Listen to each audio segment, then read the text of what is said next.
नमस्कार दोस्तों, हाजिर हूँ एक और नई अपडेट के साथ।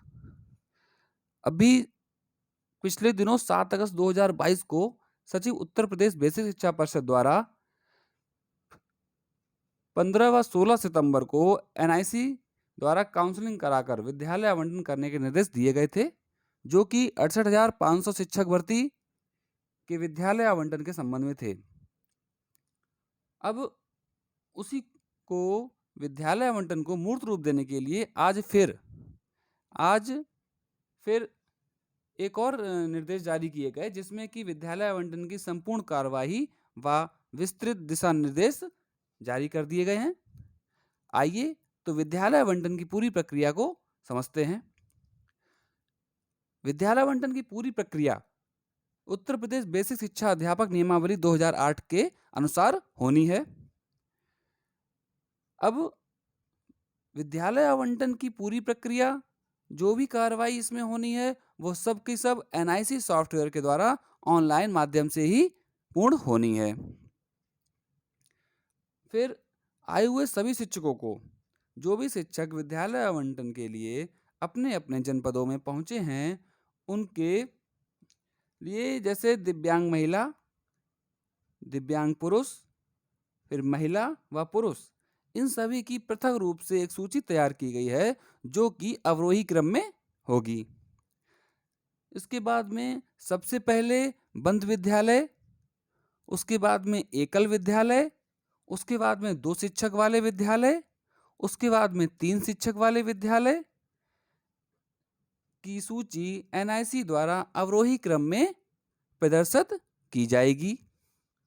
जी हाँ, एनआईसी द्वारा अवरोही क्रम में इस सूची को तैयार कर लिया गया है।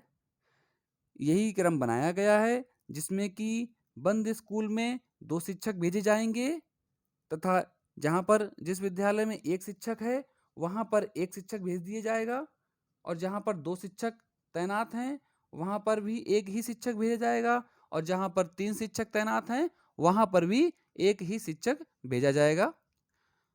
विद्यालय आवंटन के लिए केवल ग्रामीण क्षेत्र में ही ये आवंटन होना है, नगरीय क्षेत्र में ये आवंटन नहीं होगा, क्योंकि कुछ राजस्व ग्राम नगरीय विस्तारित सीमा में सम्मिलित हो गए हैं।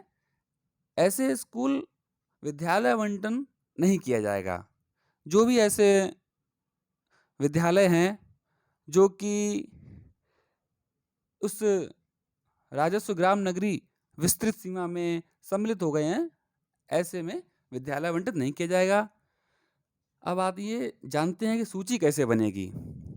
सूची बनाने के लिए 68,500 की जो प्राप्तांक हैं, उन्हीं के आधार पर बनाई जाएगी, जिसमें कि दिव्यांग महिला, दिव्यांग पुरुष, महिला व पुरुष सभी की सूची अवरोही क्रम में रहेगी। और अगर किसी दशा में, मान लीजिए किसी भी दशा में गुणांक समान हो जाता है, तो क्या होगा? सर्वप्रथम नियुक्ति तिथि के आधार पर ज्येष्ठता देखी जाएगी। फिर मान लीजिए नियुक्ति तिथि भी समान हो जाती है। जी हाँ, नियुक्ति तिथि भी समान हो जाती है कभी कभी। तो ऐसे में अधिक आयु वाले शिक्षक को वरीयता दी जाएगी। फिर अब मान लेते हैं कि आयु भी किसी की समान हो गई, तो उसके नाम के अंग्रेजी वर्णमाला के अनुसार उस शिक्षक को वरीयता दी जाएगी। ठीक है। रिक्त विद्यालयों की सूची आप सभी को, जब आप काउंसलिंग कराने के लिए काउंसलिंग केंद्र पर पहुंचेंगे, वहां पर आपको पूर्व से ही चस्पा मिलेगी। सारी प्रक्रिया आपको वहां पर प्रोजेक्टर के माध्यम से प्रदर्शित की जाएगी। और एक बात समझ लीजिए कि सारी प्रक्रिया ऑनलाइन माध्यम से संचालन किया जाएगा इसका, और जिसे जो भी विद्यालय वहां पर काउंसलिंग के समय आवंटित होगा, उसे तत्काल उस विद्यालय का आदेश दे दिया जाएगा। वहीं का वहीं उसे वो आदेश दे दिया जाएगा। जो विद्यालय आवंटित होगा उसे उस सूची से हटा भी दिया जाएगा। जैसे मतलब किसी व्यक्ति को एक स्कूल मिल गया, वो पहले शो हो रहा था प्रोजेक्टर पे, अब उसे मिल गया है, तो वो उसको अब हटा दिया जाएगा उस सूची से। अब आवंटन के क्रम को समझते हैं। सबसे पहले दिव्यांग महिला से विकल्प भराए जाएंगे, फिर दिव्यांग पुरुष, फिर महिला, फिर पुरुष, और इसी प्रकार से विद्यालय आवंटन कर दिया जाएगा। और विद्यालय आवंटन के बाद में जो है बीएसए साहब द्वारा आए हुए सभी का एक टाइम स्लॉट बनाया, जिसमें दिव्यांग महिला, दिव्यांग पुरुष एवं महिला अध्यापकों के लिए तैयार किया जाएगा उसको, और उस शिक्षक को काउंसलिंग के समय उसी टाइम स्लॉट के हिसाब से उपस्थित होना होगा। ऐसा ना हो कि किसी भी शिक्षक द्वारा अपने प्रतिस्थानी को अनुबंध किया जाए, ऐसा बिल्कुल नहीं होगा, इसको अनुमति नहीं दी जाएगी।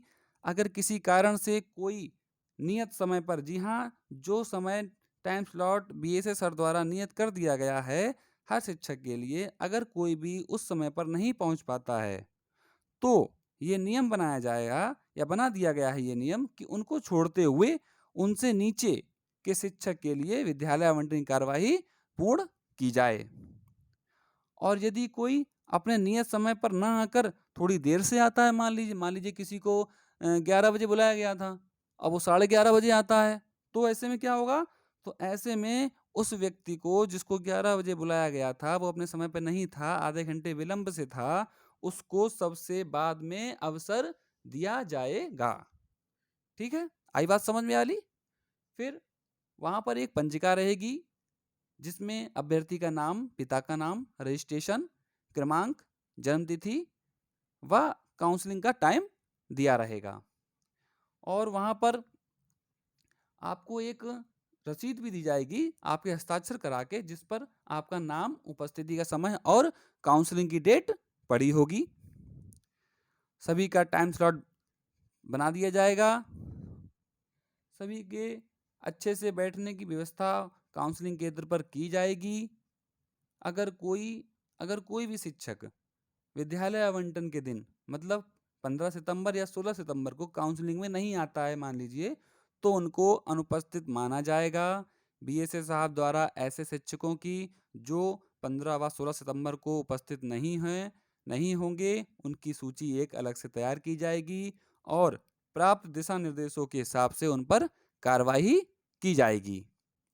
फिर जैसा भी सचिव बेसिक शिक्षा परिषद द्वारा निर्देश आएंगे, बीएसए साहब द्वारा उन अनुपस्थित रहे शिक्षकों के संबंध में आगे की कार्रवाई की जाएगी कि उनको पुनः अवसर देना है या नहीं देना है, या कैसे क्या करना है। फिर बात आती है कि विद्यालय का कार्यभार ग्रहण करना। विद्यालय का कार्यभार ग्रहण करने के लिए 19 सितंबर 2022, जी हाँ, 19/9/2022 तक आपको अपने तैनाती वाले विद्यालय में योगदान देना सबसे ज़्यादा जरूरी है। उनका समस्त तैनाती विवरण जो है वो मानव संपदा पर अपडेट भी होना है। किसी भी शिक्षक द्वारा, एक बात यहाँ पर स्पष्ट की गई है, किसी भी शिक्षक द्वारा किसी भी बाहरी प्रभाव का प्रयोग नहीं किया जाएगा। जी हाँ, किसी भी प्रकार प्रभाव नहीं, चाहे वो आंतरिक हो या बाह्य हो।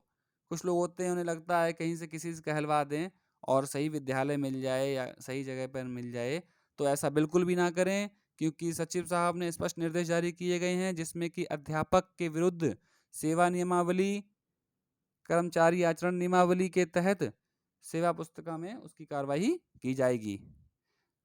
अब विद्यालय की ये जो विद्यालय आवंटन की कार्यवाही है, जो 15 व 16 तारीख को होना सुनिश्चित हुई है, इसको शुचितापूर्ण ढंग से कराया जाना जिला बेसिक शिक्षा अधिकारी की जिम्मेदारी इसमें तय की गई है।